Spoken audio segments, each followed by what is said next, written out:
Yes बच्चों, thermo में हम लास्ट टाइम हमने किया था standard state of substance, right, जिसमें हमने एक फॉर्मूला भी किया था रिएक्शन एंथैल्पी का, that enthalpy of sum of enthalpy of product minus sum of enthalpy of reactant. तो उसके बाद कंटिन्यू कर रहे हैं हम standard enthalpy of formation delta H naught F।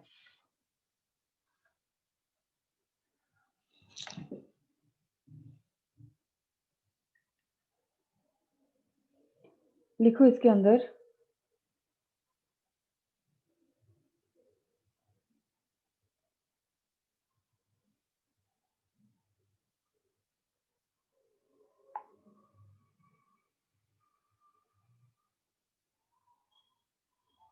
लिखो, it is the heat exchange,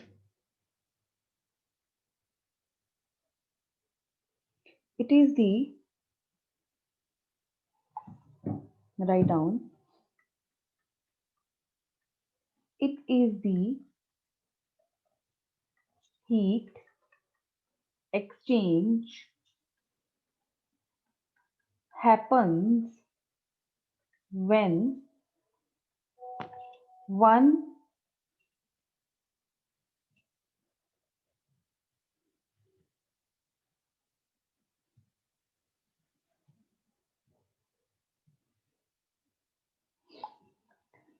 when 1 mole of a compound gets formed from its elements in their standard state। Basically क्या कह रहा है वो, कहता कि ये हीट एक्सचेंज है जब एक मोल कंपाउंड फॉर्म हो रहा है एलिमेंट से बनकर, मतलब कि जो भी यहाँ कंपाउंड बनेगा, जो फॉर्म होगा, वो हमेशा 1 मोल होगा। जैसे कि CO2 एग्जांपल ले लेते हैं हम, C+O2। अगर इस रिएक्शन को हमने बैलेंस करना है तो रिएक्टेंट्स के साथ ही हमें कुछ छेड़छाड़ करनी पड़ेगी, प्रोडक्ट हमेशा 1 मोल ही बनेगा। Like you can say that CH3CN ये प्रोडक्ट है, तो ये हमेशा 1 रहेगा। तो यहाँ पर क्या आएगा, C plus H2 plus N2। अब इसको बैलेंस कैसे किया जाए, यहाँ पर 2 कार्बन है, चलो ये तो बैलेंस हो गया। अब यहाँ पर 3 हाइड्रोजन है, तो मैं यहाँ पे 3 हाइड्रोजन कैसे करूं, यस 3/2। यहाँ 1 नाइट्रोजन है, 1/2, कैंसल आउट 1 कैंसल आउट 3। मतलब कि कुछ भी हमने करना है रिएक्टेंट के साथ करना है, जो फॉर्म हुआ है वो हमेशा 1 मोल होगा। That is called standard enthalpy of formation. Okay, next term,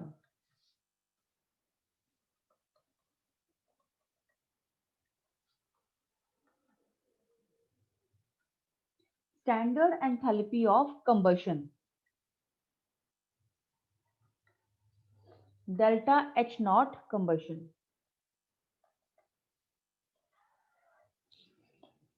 always remember, combustion जो होता है वो हमेशा नेगेटिव होता है, इट मींस वो हमेशा एक्सोथर्मिक रिएक्शन शो करता है।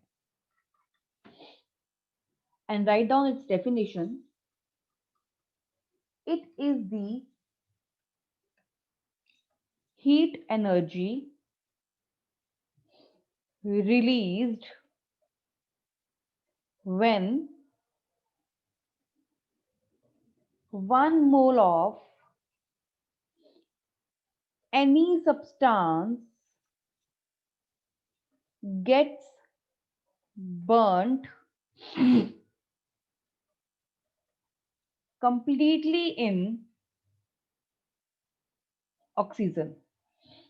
कहता है it is a heat energy released when 1 mole of any substance get burned, कि जो ऑक्सीजन में बर्न हो रहा है वो 1 मोल है, तो आपने बाकी सबको बैलेंस करना है।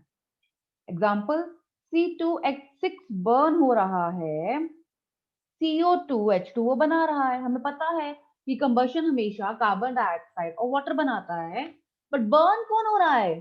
C2H6। इट मींस ये क्या होगा? 1। अब बाकी को करो बैलेंस। अब बैलेंस कैसे करोगे? अगर ये 1 है तो कार्बन कितने हुए? 2, तो कार्बन 2 हो गए। हाइड्रोजन कितने हैं? 6, हाइड्रोजन 6 हो गए। अब रह गया ऑक्सीजन बैलेंस करना। 2, 4 और 7, it means 7/2. This reaction is balanced now. Clear? तो मतलब कि आपने देखना है कि आपने किसको कांस्टेंट रखना है, कौन 1 मोल ही रहेगा हमेशा, ये आपने बेसिकली ध्यान देना है। Okay, next, enthalpy of solution.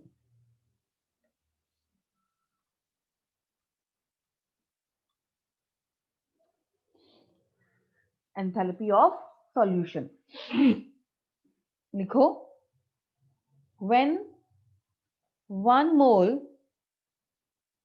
of any salt is dissolved in specific moles of water to form a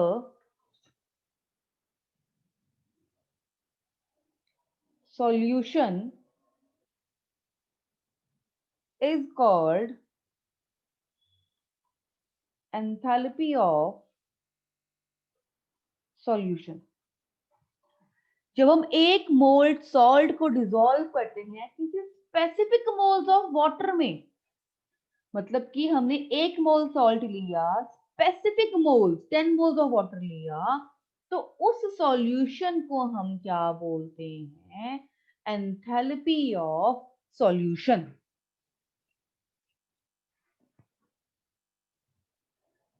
अगर एंथैल्पी ऑफ सॉल्यूशन ये है, तो एंथैल्पी ऑफ डिसॉल्यूशन क्या होगा? देखो, सॉल्यूशन का बेसिकली यहां मतलब क्या होगा? स्पेसिफिक मोल्स वाटर के लेना। बट जब हम infinite number of moles of water लेते हैं तो उसे डिसॉल्यूशन कहा जाता है। So write down, it is the heat exchange when 1 mole of a salt is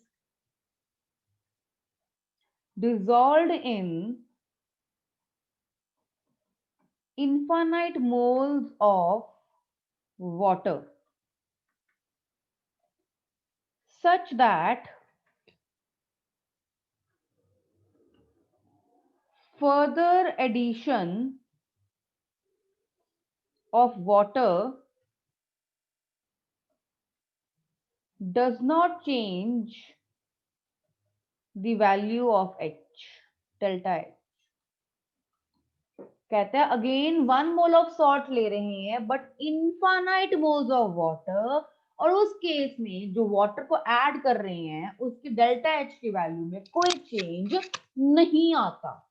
that is called enthalpy of dissolution.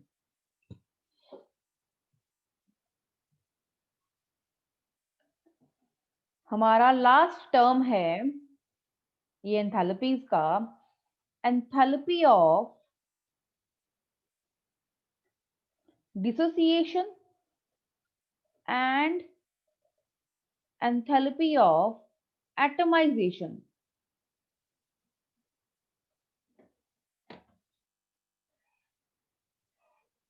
हाँ जी, डिसोसिएशन बॉन्ड्स का टूटना, एटमाइजेशन एटम्स में टूटना। मतलब कि कहता है जब किसी मॉलिक्यूल को ब्रेक करते हैं हम एटम्स में, तो एनर्जी रिक्वायर्ड होती है। जो एनर्जी रिक्वायर्ड होती है मॉलिक्यूल का एटम्स में ब्रेक होने के लिए, that energy is called enthalpy of dissociation और एंथैल्पी ऑफ एटमाइजेशन। जैसे कि O2 है, गैसियस स्टेट में ये 2O बन जाएगा, एटम्स में टूट जाएगा। तो इस केस में कहता है डेल्टा H डिग्री डिसोसिएशन क्या होगा, plus alpha kg per mole of O2। कुछ अल्फा समथिंग है हमारे पास यहाँ पर। तो बेसिकली आपने यहाँ पे ये ध्यान रखना है कि डेल्टा H डिसोसिएशन तो क्या होता है, plus alpha kg per mole oxygen. Delta H atomisation क्या होता है, हमेशा अल्फा बाय 2। बस इनमें ये थोड़ा सा डिफरेंस है क्योंकि ये एटम्स में टूट रहा है और वो आयंस में टूट रहा है। बस इतना आपने ध्यान रखना है इसका। ओके।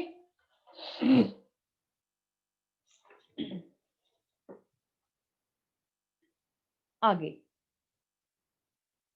सबसे इंपॉर्टेंट हमारे पास इस चैप्टर में अब आता है, थर्मोकेमिस्ट्री में भी, हेजेस लॉ। देखो इसमें तो समझ में आएगा। It states that the net heat exchange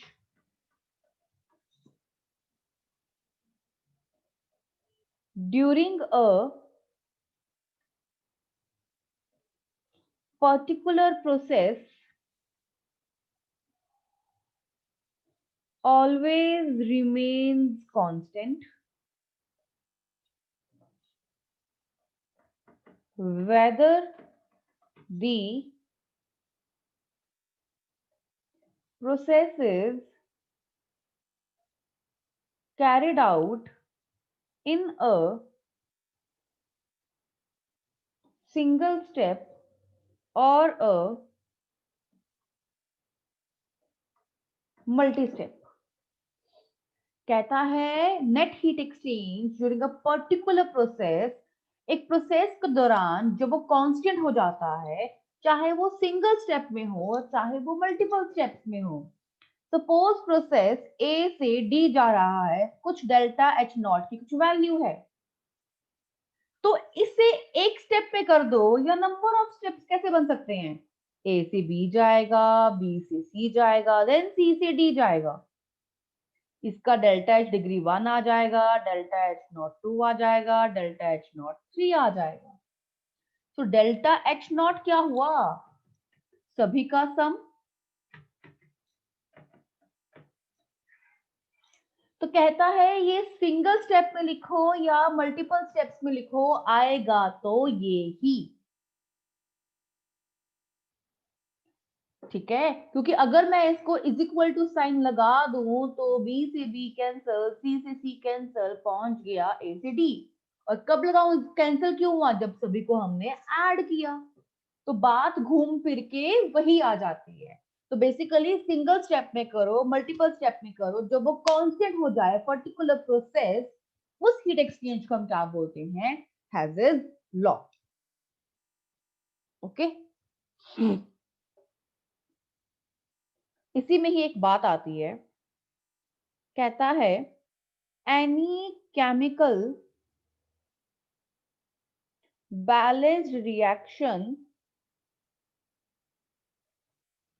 is treated as a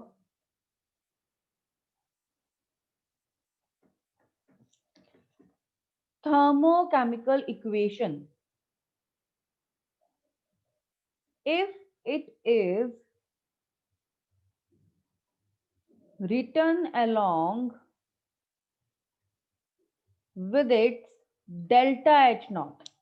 कहता है एक केमिकल बैलेंस इक्वेशन लिखो और साथ में उसके डेल्टा H नॉट डिग्री की वैल्यू भी हो, तो उस रिएक्शन और उस इक्वेशन को हम क्या बोलते हैं, thermochemical equation. AA plus BB gives C plus D, delta H not की कुछ वैल्यू है, this equation is called thermochemical equation.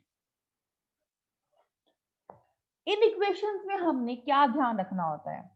कहता है इन इक्वेशन के साथ मल्टीप्लाई करो, डिवाइड करो, ऐड करो, सब्ट्रैक्ट करो, कुछ भी आप इस इक्वेशन के साथ करते हैं तो वो डेल्टा एच के साथ भी होगा, जो आपने ध्यान रखना है। कहता है we can multiply, divide, add और subtract any two or more thermochemical equations, but do not forget the delta H। जो भी हम इक्वेशन के साथ करेंगे वो डेल्टा एच के साथ भी करेंगे। सपोज करो A गिव्स B, हमने दोनों को 2 से मल्टीप्लाई करा तो डेल्टा एच की वैल्यू है वो भी मल्टीप्लाई हो जाती है। जो आप इक्वेशन के साथ करोगे वही आप डेल्टा एच के साथ भी करोगे।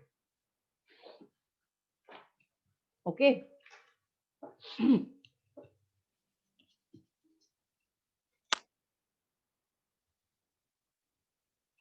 ओके बच्चों, आगे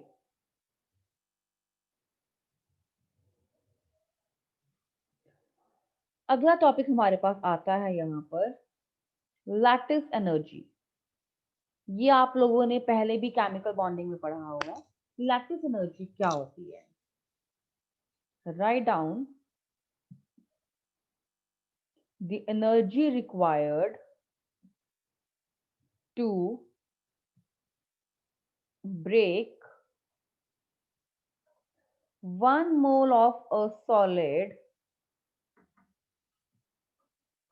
ionic compound into its gaseous ion is called lattice energy।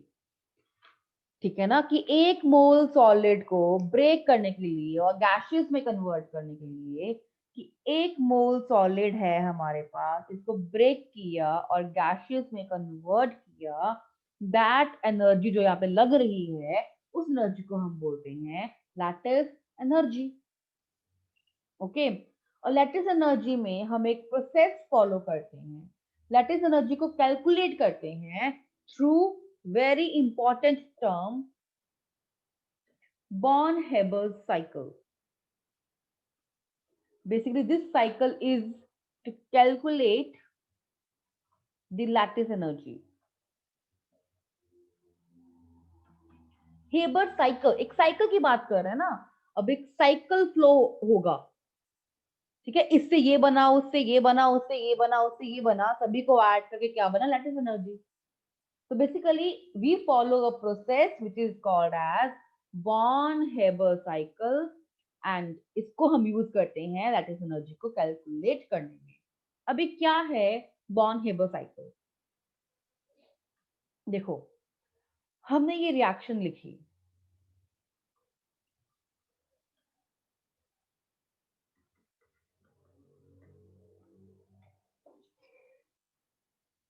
अब क्या हुआ? सॉलिड, सोडियम सॉलिड से गैसियस बना। कैसे? सॉलिड से गैसियस कब बनती है सिस्टम? Sublimation process.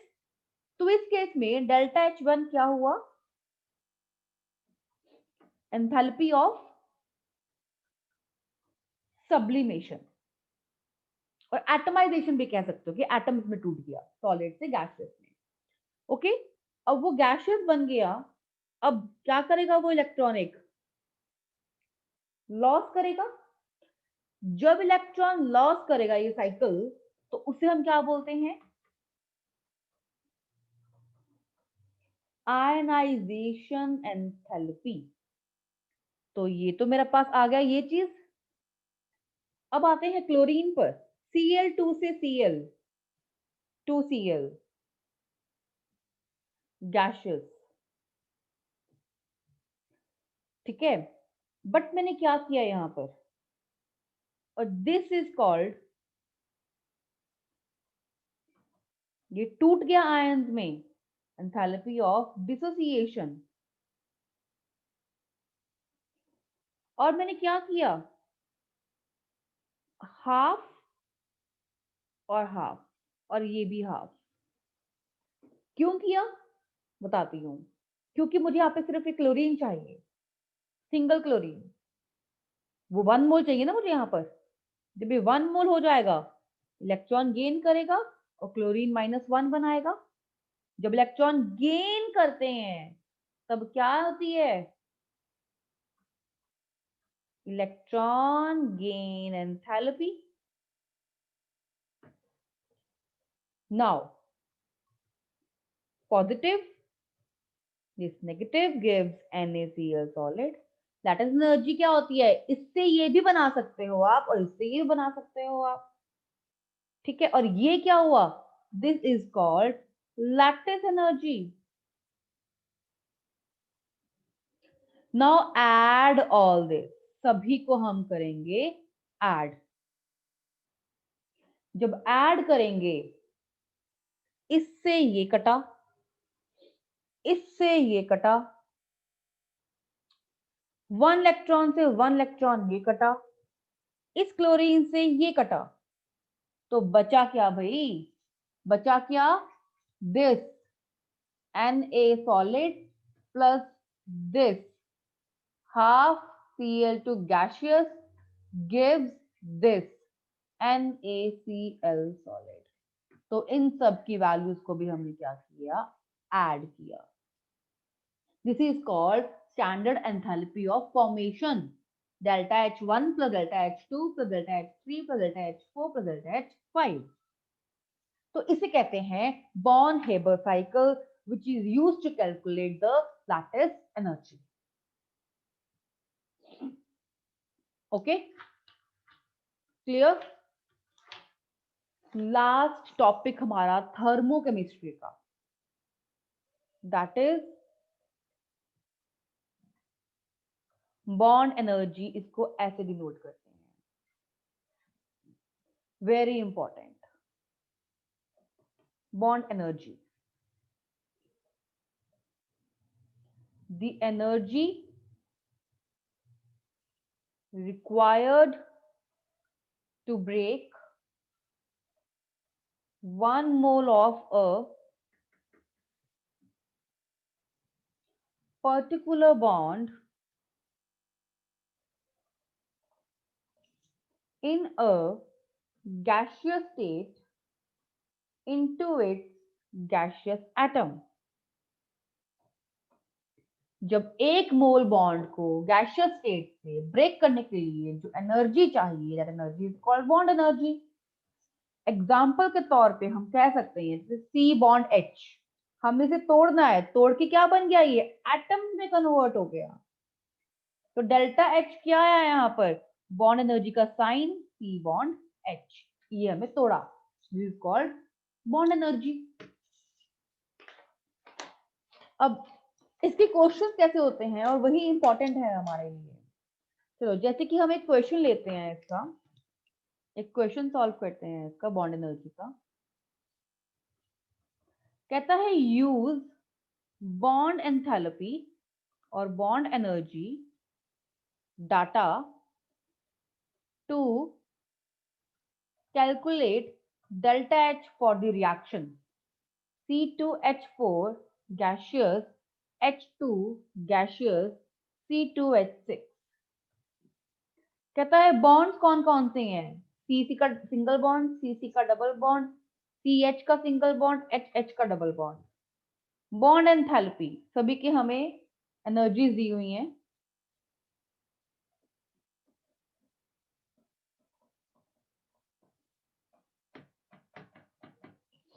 अब आपको सॉल्व करना है।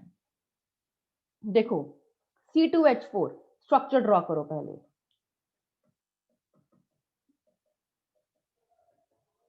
Plus HH gives C2H6।